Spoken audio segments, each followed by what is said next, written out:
Clock in, scrub up, and join us behind the red line, if you dare.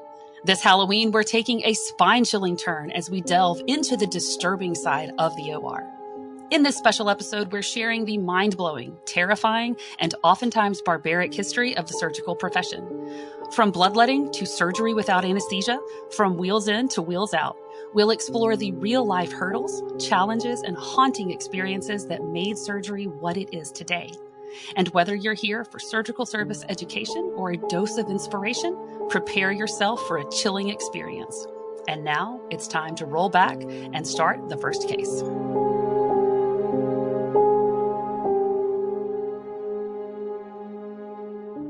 We've got a special release Halloween interview for you all today. And Lindsey Joyce, CVOR nurse and first case content creator, is back in the studio with us to help us dive into our profession's somewhat terrifying past.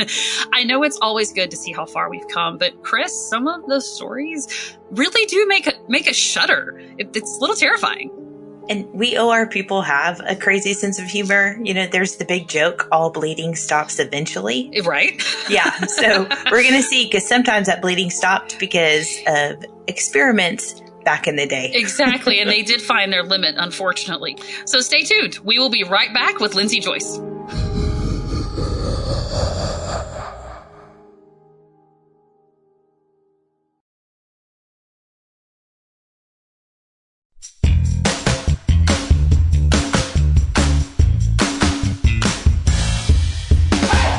Hi, I'm Chris Blevins. And I'm Melanie Perry. From the studios of Healthcare HQ, you're listening to First Case.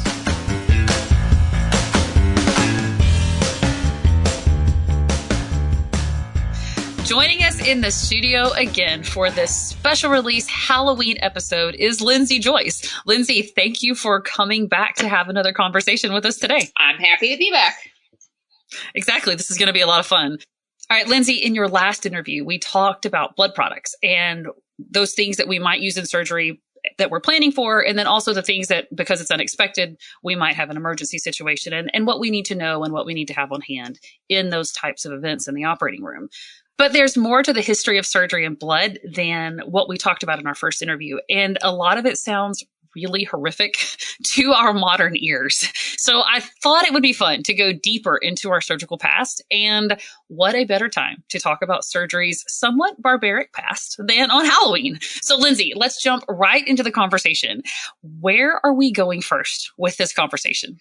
Well, I think we'll just continue the blood talk for a little bit, and we'll start with bloodletting. Oh boy. Okay. Do tell. So by definition, bloodletting is the removal of blood from a person with the intent to manage disease and health conditions.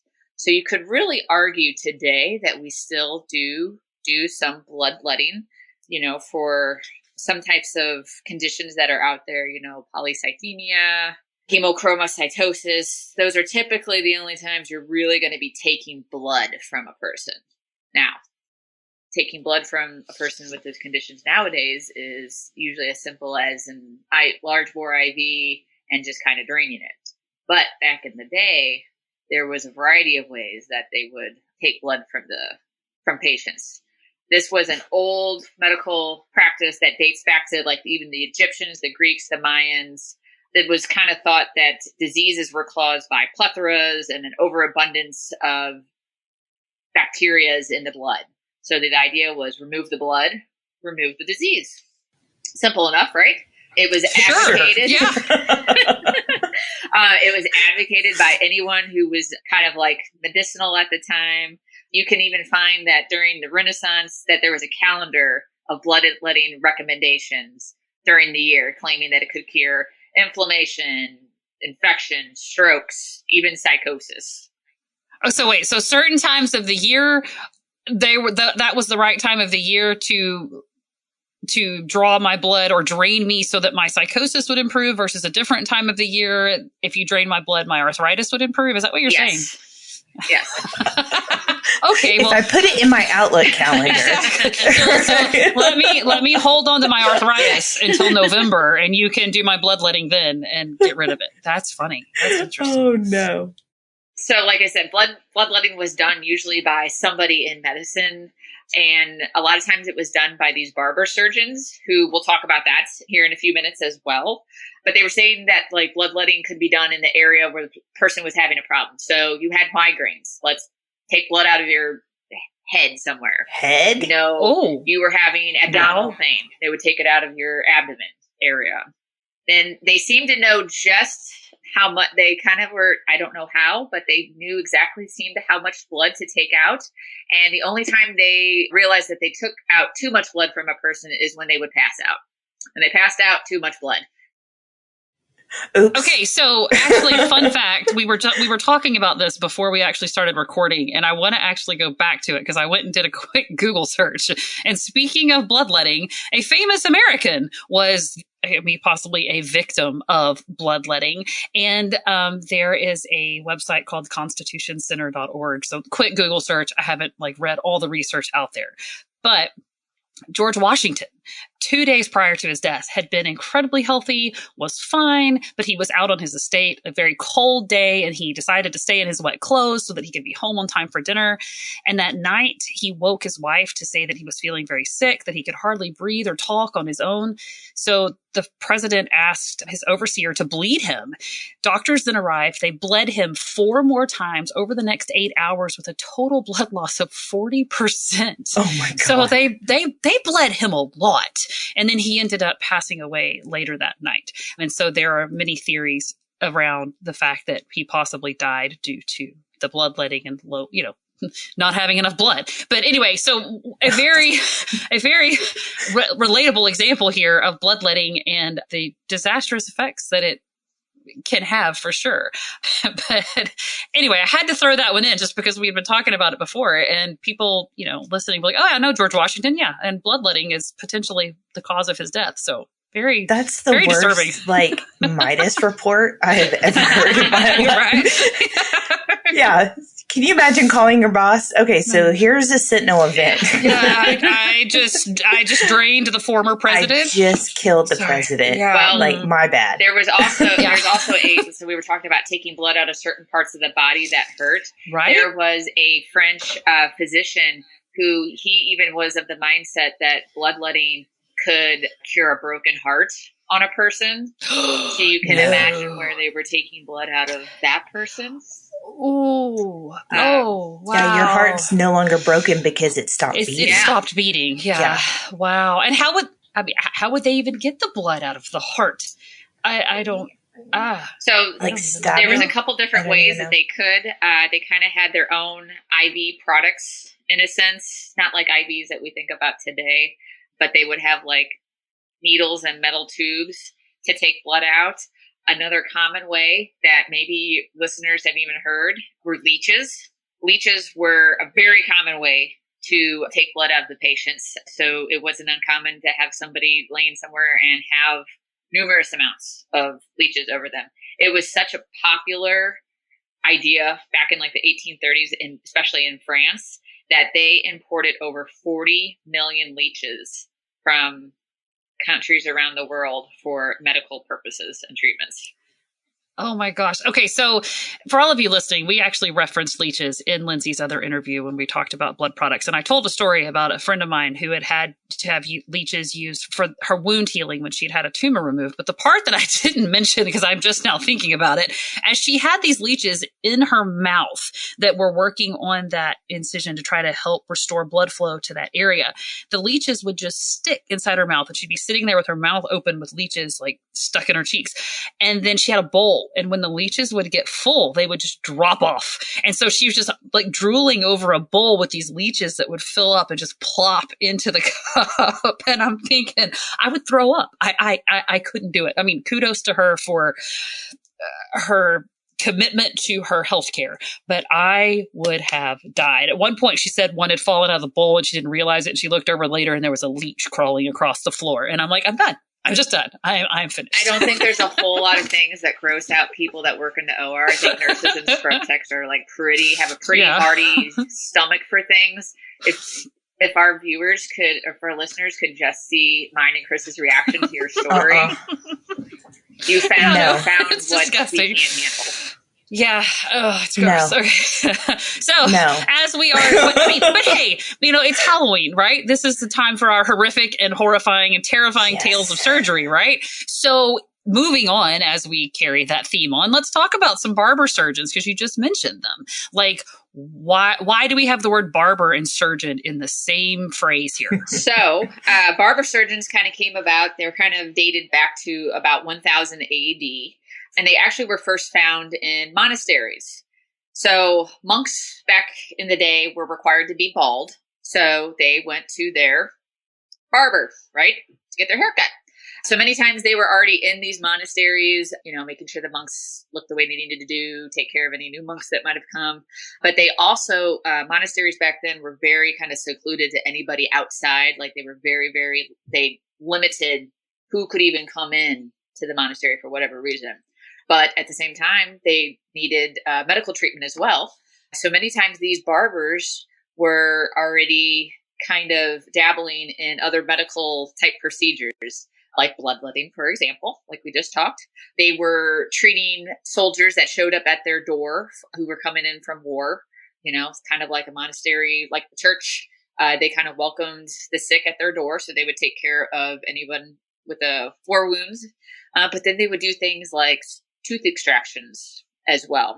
Barbers and physicians did not work in tandem together. There always was a little. No, they did not. There was always conflict between the two. The physicians, obviously, they thought themselves better than the barbers. We've had all this schooling and education, so we know more than they do.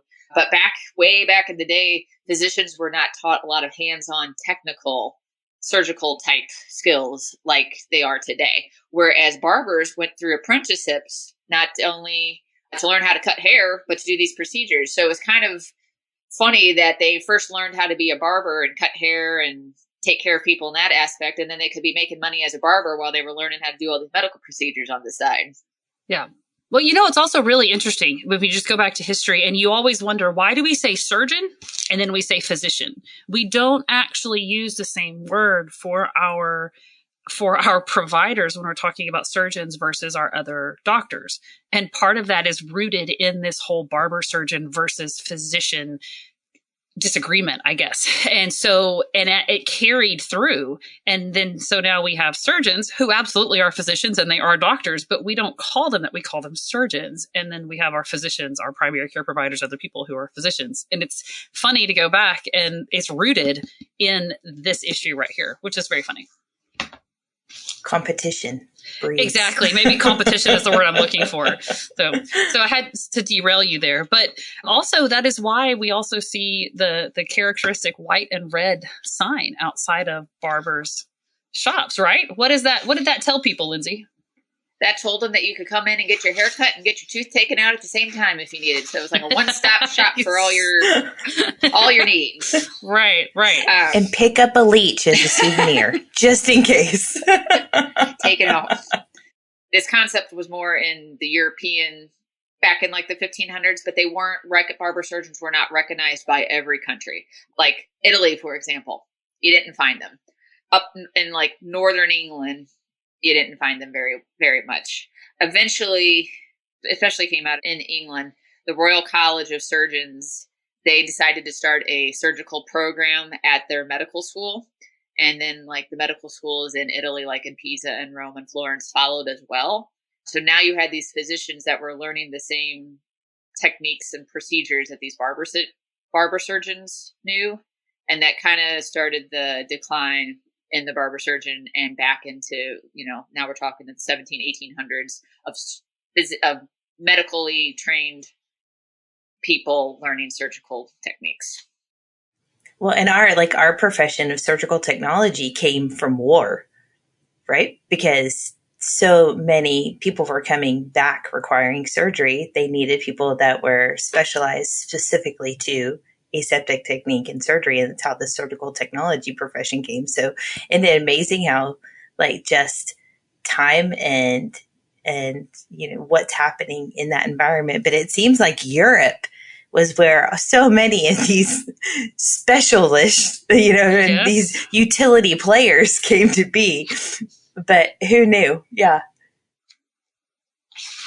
It was crazy. All right. So let's think of some surgical firsts that we have in history when we think of this, of just where surgery started and how far it has come as we appreciate living in the 21st century. What do you have to share with us? So obviously a very important part of surgery is anesthesia, right? Probably one of the greatest medical discoveries that we have, again, that's still being used to this day. Surgery before anesthesia was barbaric. There's really no other way to say that. Patients, they were thriving in pain because of what they were enduring, and then they thrived even more pain from the surgery itself. Patients actually said that the surgery itself hurt worse than whatever wound or accident that they had just got inflicted on themselves. I've read a couple great history of surgery books, and one common theme is all you heard was screams from the OR. Yep, The Empire of the Scalpel. One of the greatest surgical books. I highly recommend it to anybody to read. Absolutely. I just started reading it on Melanie's recommendation, and it's phenomenal. So it blows your mind. It does. But the author, I don't know that I would not butcher his name, but it's Ira Rutkow, Rutkow, if that's how you pronounce it. If not, I am terribly sorry that I butchered it. But he walks you through like surgery from the very beginning when we were doing like lobotomies on patients like way back in the day and other things, and how surgery advanced. And one of those things that you're talking about, how all the screaming and all the stuff that would be heard from surgery, because we didn't have anesthesia. Eventually the patient might just pass out, from the pain. But then if they're lucky. Yeah. But then when they woke up, suddenly they didn't just have to deal with the pain of surgery. Then they also had to deal with the expectation that they were going to get an infection, because there was this idea that of course it's going to make pus, and we want it to make pus, and we want it to be red and all these things. And because that was what they thought the healing process looked like, when we found out later that was absolutely not the case. So opposite. Yeah, exactly. So and obviously anything is trial and error, right? And the scientific process, and we learn and we move forward. But for the people who were the ones that were learned on. So, and obviously since people were awake during this time, they remember a lot. So there was a professor, his name is George Wilson. He had to undergo an amputation of his ankle several years before the invention of anesthesia. Anesthesia was kind of being discovered and played with, but it wasn't being used necessarily on humans just yet. It was being experimented on animals. The idea was if they come up with this concoction to, render people unconscious, it would be considered a luxury, and maybe only those that could afford proper medical care could get it. But Wilson, I want to quote him. He said this was his own encounter of being awake during his ankle amputation. The horror of great darkness and the sense of desertion by God and man, bordering close on despair, which swept through my mind and overwhelmed my heart, I can never forget. However, gladly I would do so. During the operation, in spite of the pain it occasioned, my senses were preternaturally acute, and I have been told they generally are in patients in such circumstances. I still recall the unwelcome vividness, the spreading out of the instruments, the twisting of the tourniquet, the first incision, the fingering of the sawed bone, the sponge pressed against the flap, the tying of the blood vessels, the stitching of the skin, the bloody dismembered limb lying on the floor. Oh my God. Ugh. No. I couldn't imagine a patient waking up from surgery today and describing it that in depth. We've heard of patients who, say they have recollections of being awake during surgery, but I think this definitely is the epitome of being awake during surgery. And and those are similar steps to what we have to do in amputations, even in modern times. Right. I'm check. Yeah. Fingering the dislocated joint, check, all of those things.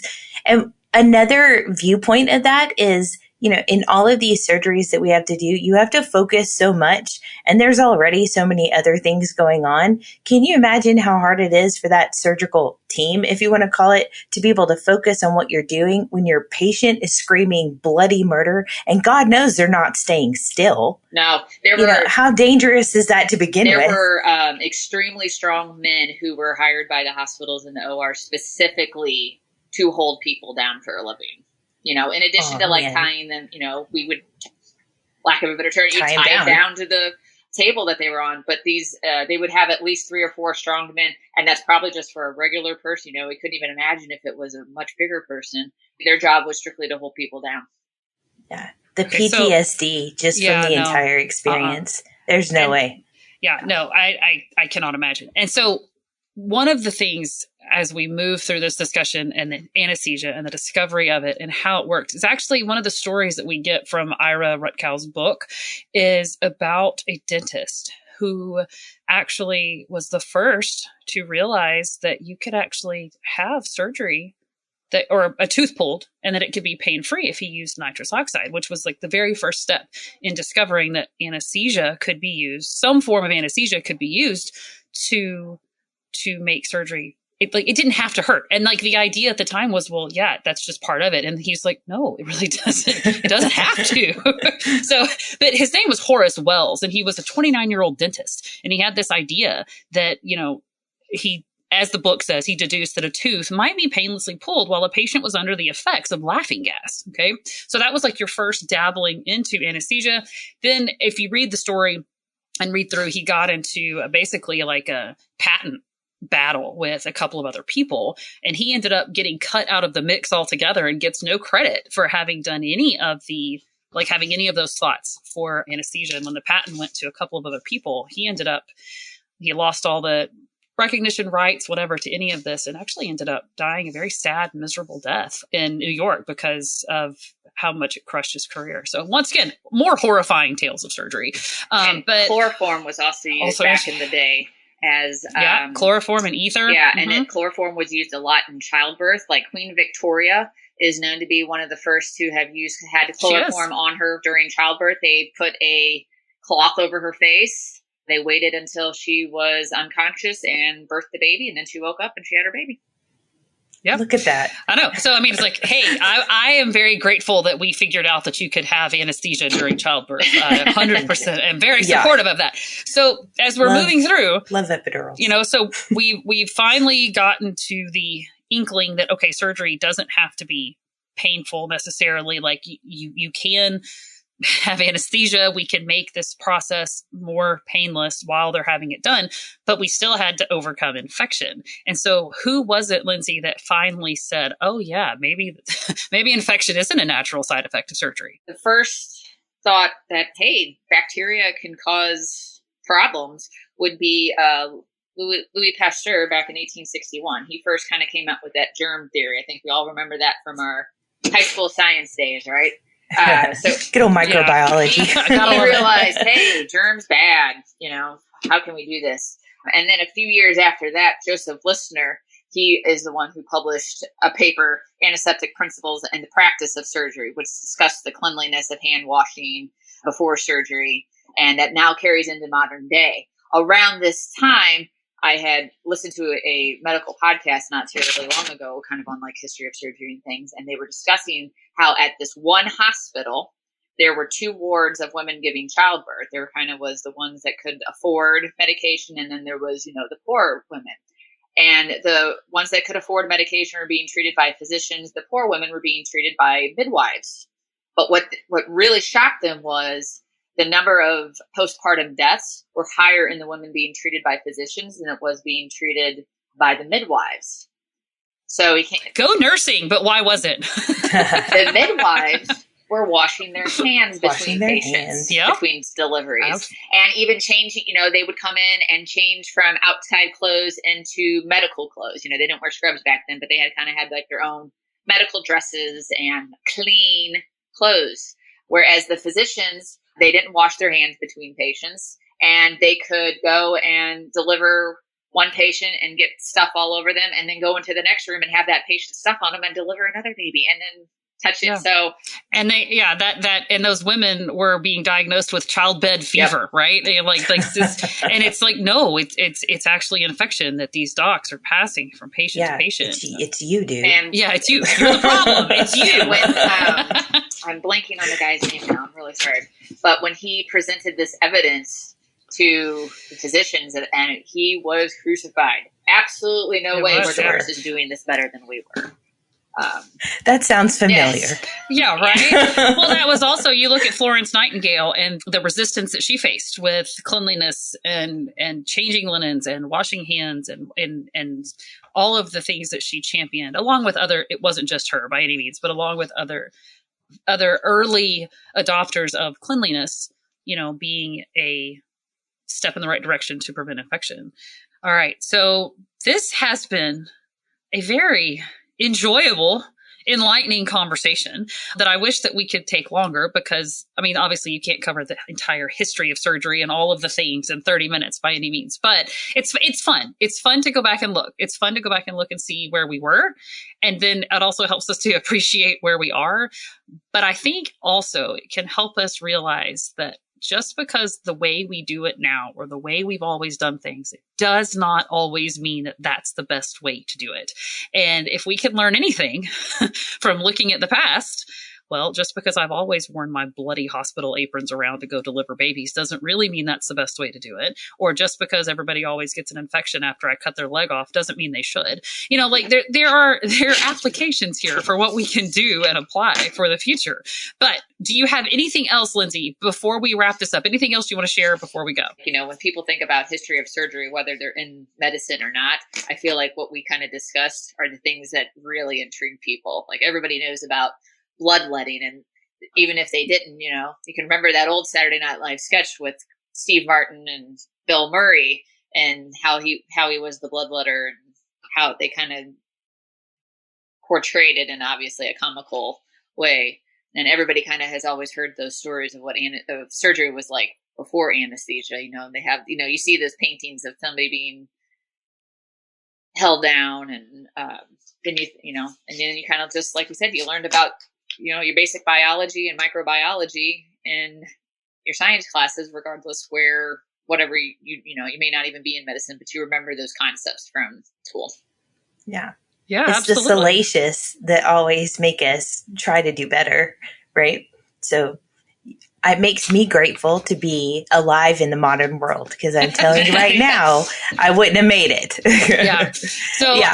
I'm going to end this actually with another quote from Ira Rutkow's book. And once again, the book is called The Empire of the Scalpel. And if you are fascinated by history at all, if you think that this is something you want to learn more about, I do recommend his book. I will include a link to it in the write-up for this episode because you can learn a lot. And I'm not going to say that all of the chapters are the most engaging because sometimes he gets off in the weeds, but it is fascinating at the same time to just go through and see where we come and what we've learned.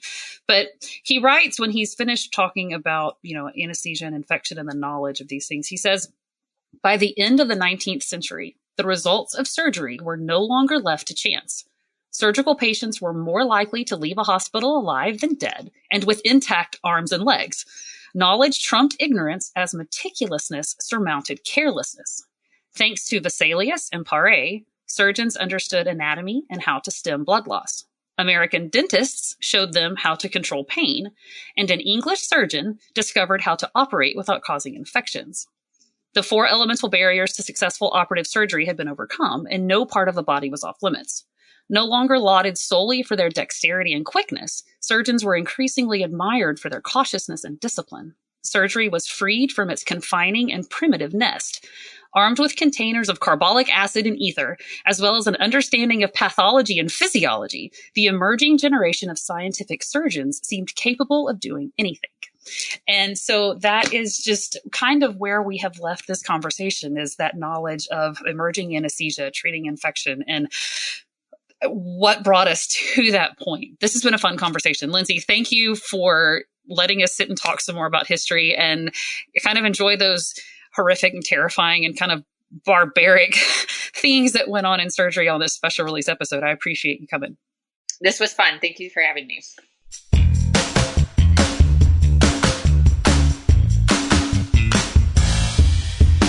All right, that is a wrap on this special release Halloween episode. And Chris, we've said it several times in this episode already, but I am very thankful that I am living in the 21st century. I just would have died. I would have died. Yeah, I'm grateful. I'm grossed out, and I've never been more thankful for propofol Versed, fentanyl, all the drugs. All the drugs. Give me all the antibiotics. Drugs. Yeah. Exactly. And all the antibiotics for sure. Or how about maybe just attention to aseptic technique? How about that? Let's be thankful for asepsis and sterility and all of those things, and that people pay attention to those so that we can have better surgical outcomes. And I mean, it's just, if nothing else, learning history can make you thankful for where you are now. So all of you who are listening, stay safe tonight. I hope the most horrifying thing that you see in your OR today is a dirty belly button. And on behalf of the whole team here, thanks for listening to First Case. Thank you for listening to this week's episode of First Case. As a reminder, you can help support us by subscribing to First Case on your favorite podcast app or by downloading the smartphone app on iPhone or Android. Simply search for First Case in the App Store or Google Play. The best thing about downloading the smartphone app is that you can access bonus content for certain episodes and view episodes in certain categories, like articles on the go and vendor spotlights. Are you following us on LinkedIn or Facebook yet? If you are and you love an episode or post, then let your social network know about it. Like, comment, or share our posts along with your thoughts and keep the conversation going.